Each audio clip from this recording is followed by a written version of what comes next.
Welcome to the 2021-2022 NBA season power rankings. We are coming along nicely with the 28th ranked team, the Orlando Magic. And it's interesting because talent-wise, the Orlando Magic might have the worst talent roster in the entire league ever since they traded away Nikola Vucevic, Aaron Gordon, Evan Fournier. Basically, all of their starting to age talent getting up there in the mid-20s sort of players for rebuilding mode, which is, I think, probably the smartest decision they could have made. They could have tried to fight for the 8th seed, 7th seed playoff spots in the Eastern Conference, but that's just not championship basketball. So they've earned their legitimacy that they're a team capable of going to the playoffs, a la a Sacramento Kings franchise that is unable to, a la the Charlotte Hornets or Chicago Bulls, because there's so many teams that are able to make the playoffs. Just being not able to make them in the first place isn't remarkable. But if your team is so bad that they can't even make the NBA playoffs for 15 years, then you have another problem. Now, the Magic have been in an interesting spot ever since Dwight Howard left, and they were hoping that this core of Vucevic, Gordon, Fournier, Markelle Fultz, Jonathan Isaac, etc. would be able to work out. They've just been struggling with the injury bug. They've been struggling with the development bug, and here they are now in rebuild mode again with a great young prospect in Jalen Suggs. So last year was one to be forgotten. They went 21-51, 14th in the Eastern Conference, and ended the season as the 27th ranked team in the power rankings. They again struggled with injuries, as they are often to do, and just traded away all their talent at the trade deadline. They have also fired coach Steve Clifford for a coach who's been known for developing talent in Jamal Mosley. So it's interesting to see how that's going to look. Let's just dive right into the power rankings with somebody who I actually am really high on. Cole Anthony on his rookie season played pretty well. I have them as the 21st ranked point guard rotation because Cole Anthony showed it to me. He showed me that he's an NBA capable player. He showed me he's got the talent to stay on a roster. Now, is he a starting point guard? That's yet to be seen. He's much more of a scorer, but he was a rookie last year, and he showed me a lot of things that I was impressed by despite his smaller stature. Put up some nice scoring, 12.9 points, 4.7 rebounds, 4.1 assists. Pretty decent for a guy who, quote unquote, can't play make. Only shot 33% from the three-point line, but he is a great free throw shooter. I expect his percentages to go up. A little low PER, a little low win shares. He did have a rib injury somewhere in the middle of the season, was struggling with that. Was struggling with just being a rookie overall. But the point guard position in Orlando hasn't been great. The other option, who, while healthy, is Michael Carter-Williams, who still can't shoot, who still has negative win shares, who still has an under 10 PER. Just not a remarkable player. He's still long. He still can defend to some extent, but if he's your primary backup point guard, you're not going to have a good time. What we're hoping for is Markelle Fultz to come back and play either the point guard or backup point guard role and push Michael Carter-Williams, NCW, into that PG3 role. His estimated return date, I believe, was somewhere in the first half of next season. So they're going to be struggling. They'll probably pick up somebody on a two-way contract as well to start off the year. Fultz has just had a rough career. He gets drafted number 1 overall, has this thoracic something TOP shoulder injury that's just recurring. Shoulder injuries in basketball are probably the second worst injury you could have, next to horrible recurring knee injuries. And then with all of his issues, he had the shooting demons, just had mental blocks. Now is coming off an ACL tear. Just a brutal career. Some people speculate it might be his dirt biking hobby that's caused him problems. Maybe he's just not a durable player. I don't know. What I do know is that he gets injured often and he lacks a fluidity to his movement. He comes off a little Zion-ish when he runs around. He has this kind of mechanical hop and falling to his jogging motion and up and down the court. He's just not very smooth if you compare his movement clips to, say, like a Shai Gilgeous-Alexander, who's as smooth as a snake. You see one guy who gets injured all the time and can't run versus the other guy who's got a fluidity to his movement. Anyway, I do like Markelle Fultz still. He was drafted number 1 overall for a reason. At this point in his career, you're just hoping, can he give you anything? Can he give you a backup point guard role? Can he give you 10 points, 5 assists off the bench would be exactly what you're asking for in his comeback season. Hopefully the rehabilitation goes well and he's going to be able to make it back into the lineup. That said, I think Cole Anthony is going to have a real good chance at stealing the full-time starting position from Markelle Fultz. I don't know what it is about the kid. He's just fearless. He doesn't care who's guarding me, doesn't care how short he is. He's going to attack with the ball. He's going to pass to the open man when applicable, and he's going to do his darndest to get wins for his team. And I really enjoyed watching him play. He just kind of seems to have that it factor. He jumps off the screen when he's playing compared to some of the other guys like Michael Carter-Williams or RJ Hampton, who just fail to impress you night in and night out. I'm really looking forward to seeing Cole Anthony improve in his sophomore season and what he's going to be able to bring toward the Orlando Magic. Now, they may notice a lack of Jalen Suggs here. It's hard to place where each player is going to play in this rotation. They have a whole bunch of positionless players. They have no true point guards, but a whole bunch of combo guards. Some are taller, some are shorter. Like Cole Anthony, for example, if everybody was the same height in the NBA, he'd be playing the shooting guard, small forward role. But he's just so short that he's almost forced into that point guard role, while taller players get to be in those taller guard and forward positions, even though he doesn't play make that well. So if we look at the shooting guard, small forward, and power forward rank for this team, I don't even have Jalen Suggs starting at this point. I think he's going to start about halfway through the season, if not earlier. I believe he's going to overtake RJ Hampton. From what I've seen from the Orlando Magic, they like to have their rookies come off the bench for a long time first, then earn their starting positions probably later in the season, or if due to injury, later on through the first half of their rookie campaigns.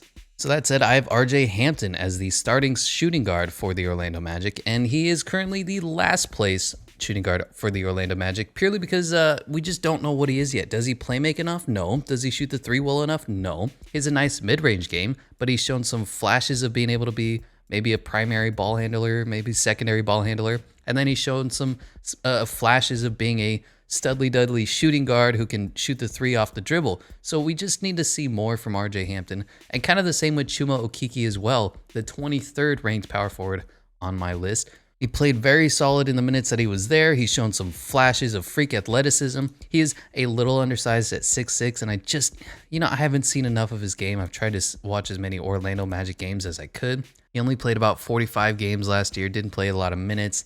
And from what we did see, he was okay sometimes. He wasn't good the other times. He has a nice turnaround, fadeaway from the post shot. He's got some hops.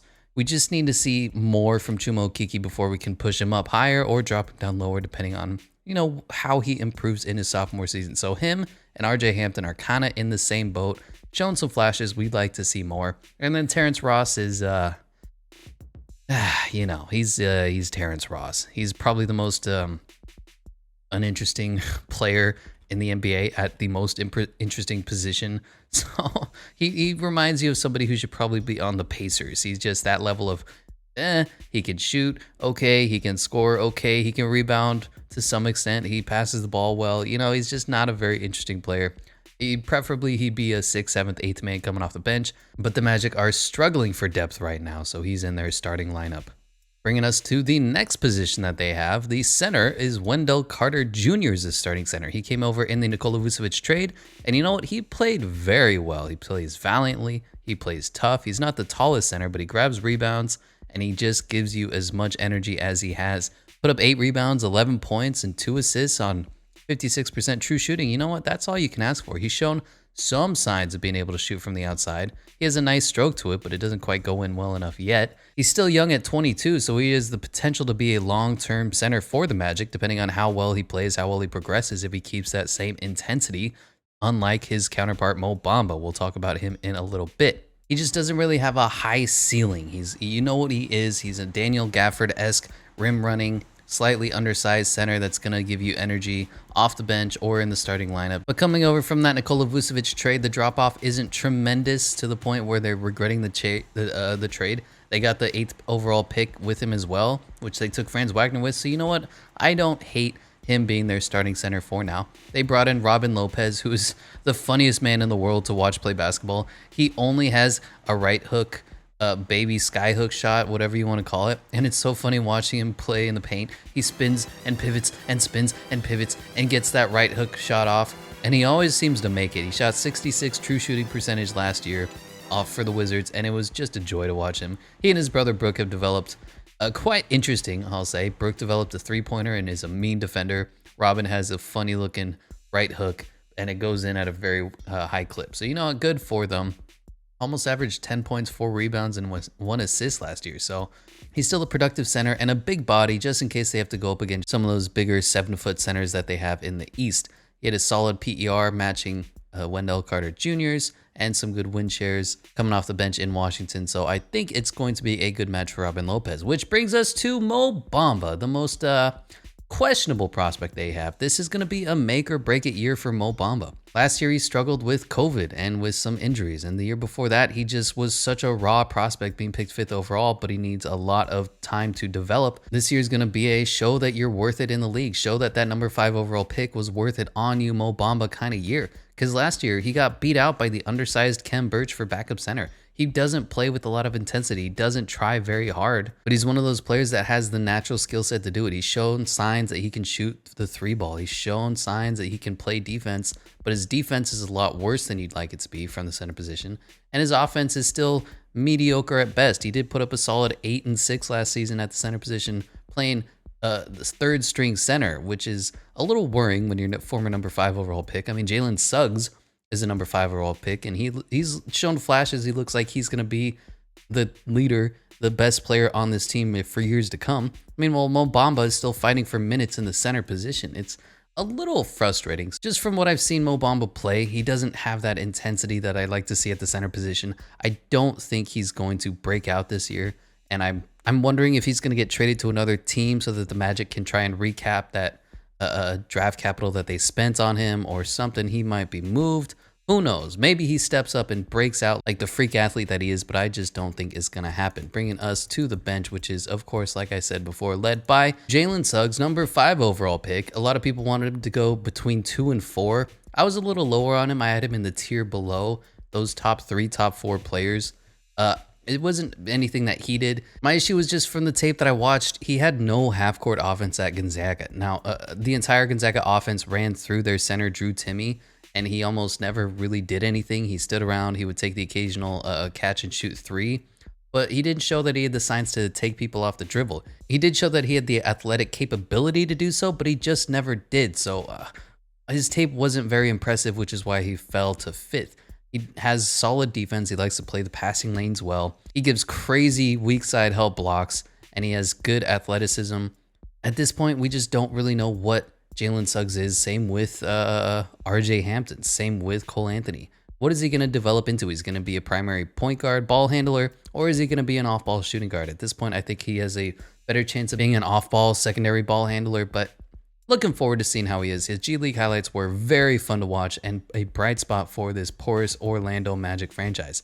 Of course, Jonathan Isaac as well. No clue if he's going to come back. He's shown some improvement as a player, but he's just had trouble staying healthy with the knee injury. People like to think that he plays defensively so hard and so aggressively that that's what causes him to get hurt. He gives it all 100% every night, and his body isn't able to take it. Maybe there's some truth to that. He's shown some signs of being able to shoot, and we look forward to him coming back. I believe the ETA is sometime during the 2021-2022 NBA season. They haven't had any ideas of if he's going to be ready when the season starts. There's no set timetable yet, but we look forward to having him back on the court. Everybody loves Jonathan Isaac. Gary Harris is here.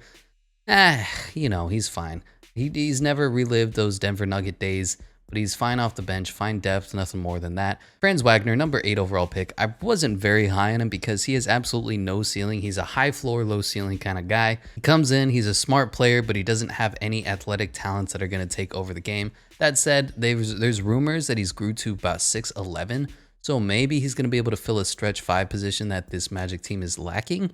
That'll be interesting to watch. Mo Wagner, his brother, we're trying to see if he's even a rotation player at this point in the NBA. He's been bouncing around teams for a while now. Ignas Brazdeikis, he is all offense, no defense. He can shoot the ball very well, and he gets absolutely cooked when he's playing on ball, but he's still fun, and he has a funny name, which the Orlando Magic seem to like as well. So their major offseason moves, they got rid of Steve Clifford for Jamal Mosley. Now we just have to wait and see how this is going to play out. Steve Clifford is a fine coach, more defensive-minded. He's a little stubborn from what I've heard and read about. Jamal Mosley is known for developing players. Now, can he do it while being the head coach of a professional franchise? That's yet to be seen, but there's a lot of good things to be said about Jamal Mosley to this point. He's a first-time head coach. They brought in Franz Wagner. They brought in Jalen Suggs. They brought in Robin Lopez, which we talked about.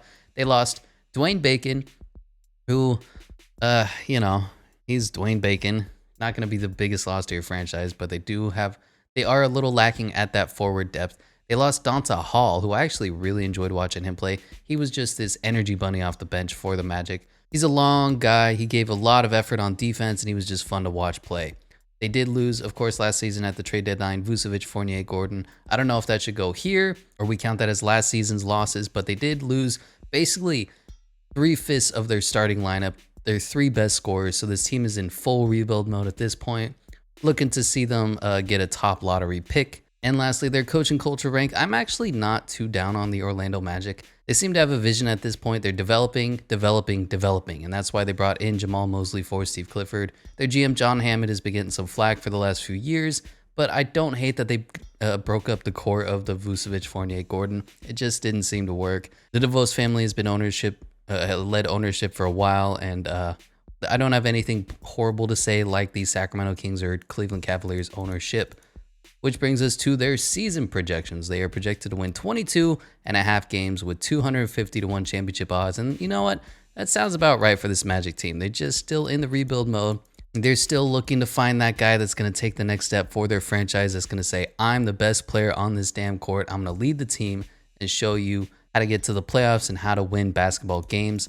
It'll be very interesting to see how this team plays out when Jonathan Isaac comes back from injury, when Markelle Fultz comes back from injury, what Cole Anthony develops into, what RJ Hampton develops into, what Jalen Suggs develops into. There isn't a shortage of potential on this team. We just need to see it blossom and grow. Again, Wendell Carter Jr. also only 22 years old.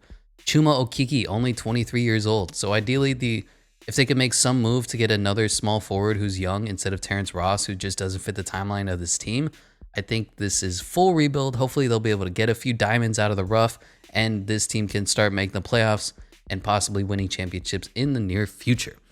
So while they are the 28th seed in my power rankings, this is a positive outlook on the 28th seed. They have nothing but potential. Hopefully the injury gods are going to bless them this year and the years to follow so that they don't get fucked over again. And we look forward to seeing what the Orlando Magic are going to be in a few years. Unfortunately for this upcoming season and probably next season as well, not a very bright future, which is why they are the 28th team in the NBA right now. So those are my 2021 NBA Power Rankings for the 28th seed. Let me know what you think, what you agree with, what you disagree with, and I'll catch you in the next one where we display the 27th team.